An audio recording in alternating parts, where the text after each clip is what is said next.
اللہ ہمیں اس نبی سے پیار کرنے کی توفیق عطا فرمائے، محبت کرنے کی توفیق عطا فرمائے اور اس نبی کے دین کو پڑھتے ہوئے زندگی گزارنے کی توفیق عطا فرمائے۔ حضرات گرامی، حضور صلی اللہ تعالیٰ علیہ وسلم کی زندگی ہمارے لیے نمونہ ہے، ہمارے لیے ضابطہ حیات ہے، زندگی گزارنے کا ایک انمول طریقہ ہے۔ حدیث پاک میں آتا ہے، جابر رضی اللہ تعالیٰ عنہ راوی، آپ نے فرمایا کہ حضور صلی اللہ تعالیٰ علیہ وسلم نے اپنے غلاموں کو فرمایا کہ میرے پیارے صحابہ زندگی گزارنے کا طریقہ، یا میرے پیارے صحابہ جب سونے لگو تو دروازہ بند کر دیا کرو۔ صحابہ نے عرض کیا یا رسول اللہ کیوں، کس وجہ سے؟ اللہ کے نبی نے فرمایا کہ جب دروازہ بند کر کے سو گے تو شیطان تمہارا دروازہ نہیں کھول سکے گا، شیطان دروازہ نہیں کھول سکے گا۔ اللہ کے نبی نے فرمایا میرے پیارے صحابہ مشکیزے کو بند کر کے سویا کرو۔ عرض کیا یا رسول اللہ کیوں؟ آپ نے فرمایا جب شیطان رات کو آتا ہے مشکیزہ بند دیکھتا ہے تو مشکیزے کو کھول نہیں سکتا، کھلا ہوگا تو پھر اس میں وہ منہ مارے گا۔ مثال کے طور پہ اگر کھانا رات کو پڑا ہوا ہو، ہڈیاں بچ جاتی ہے، سالن وغیرہ بچ جاتا ہے، روٹیاں بچ جاتی ہے، حکم کیا ہے کہ رات کو اسے ڈھانپ کر اچھی طرح حفاظت میں رکھے سوئیں۔ اگر وہ ننگا پڑا ہوا ہو، ایسے بھی شیطان بھی آتا ہے، اس کے منہ مارتا ہے، اس کی برکت ختم ہو جاتی ہے۔ مثال کے طور پر اگر ننگا چیز پڑی ہو تو ویسے ہی کوئی موزیدار چیز، تکلیف والی چیز، کوئی چھپکلی وغیرہ، کوئی نقصان دہ والی چیز اس کے اندر گر جائے تو ویسے ہی نقصان ہو جاتا ہے، کوئی کھا کے آدمی گھر کے مر جاتے ہیں۔ حکم کیا ہے اسلام دے رہا ہے، جب رات کو سونے لگو تو اپنے کھانے والی چیزیں اچھی طرح ڈھانپ کر رکھ دیا، ان کی حفاظت اس طرح ہوتی ہے۔ اللہ کے نبی نے فرمایا جب کھانے والی چیزیں بند ہوگی، ڈھکی ہوئی ہوگی تو شیطان اس میں آ کے ہاتھ نہیں مارے گا، منہ نہیں مارے گا، اس کی برکت ختم نہیں ہوگی۔ اللہ کے نبی نے فرمایا جب تم سونے لگو تو برتن کو اوندا کر دیا کرو، الٹا کر دیا کرو، اور یہاں مثال کے طور پر بڑے برتن ہیں تو الٹے ہو جاتے ہیں، چھوٹے برتن زیادہ ہوتے ہیں۔ اللہ کے نبی نے فرمایا کہ ان میں اکٹھا کر کے ان کے اوپر کپڑا ڈال دیا کرو۔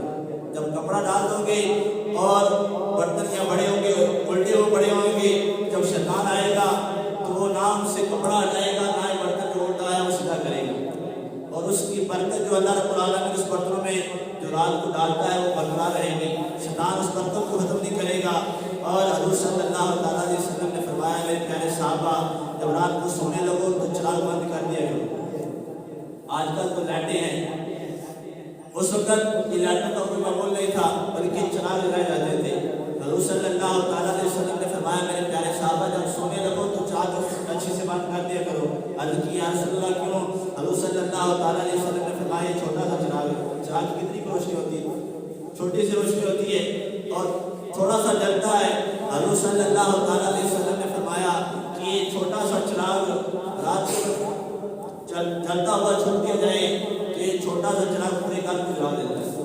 مثال کے طور پر عام سوشل میڈیا پہ باتیں آتی ہیں کہ فلاں گھر میں سردیوں میں اکثر ہوتا ہے لوگ چولہا جلا کے سو جاتے ہیں، چولہا جلا کے سو جاتے ہیں، صبح خبر آتی ہے کہ سارے جس کمرے میں سو رہے تھے سارے کے سارے جی فوت ہو کے مر گئے۔ کیوں؟ کیونکہ اللہ کے نبی نے فرمایا زندگی گزارنے کا طریقہ بتا دیا ہے، جب سونے لگو تو یہ دیوا یہ جو چراغ ہے اسے بند کر دیا کرو، یہ چھوٹا سا چراغ اپنے گھر کو جلا دیتا ہے۔ یہ سارے گھر والی فیملی جب ہلاک ہو گئی تو سارا گھر ہی ختم ہو گیا۔ اسی جگہ رب العالمین کا جو دین ہے، حضور صلی اللہ تعالیٰ علیہ وسلم جو اسلام لے کر آئے ہمارے لیے ایسا اسلام ہے کہ پوری دنیا کے کافر اس سے تنگ ہیں اور مسلمانوں کو اسی لیے ہلاک کر رہے ہیں کہ مسلمان یہ اسلام کو چھوڑ کے دین سے دور ہٹ جائیں تو ہم کامیاب ہو جائیں۔ جب مسلمان اسلام پر چلنا شروع ہو جائیں گے، دین پہ چلنا شروع ہو جائیں گے تو مسلمانوں کی پوری دنیا میں حکومت آ جائے گی، مسلمانوں کی پوری دنیا میں حکومت آ جائے گی۔ کافر یہی تو نہیں چاہتے کہ مسلمانوں کی پوری دنیا میں حکومت ہو، مسلمان کامیاب ہوں۔ اللہ رب العالمین ہمیں اسلام پر چلنے کی توفیق عطا فرمائے، اس نبی سے پیار محبت کرنے کی توفیق عطا فرمائے جو ہمارے لیے اچھا دین لے کے آئے، پیارا دین لے کے آئے۔ اللہ عمل کرنے کی توفیق عطا فرمائے۔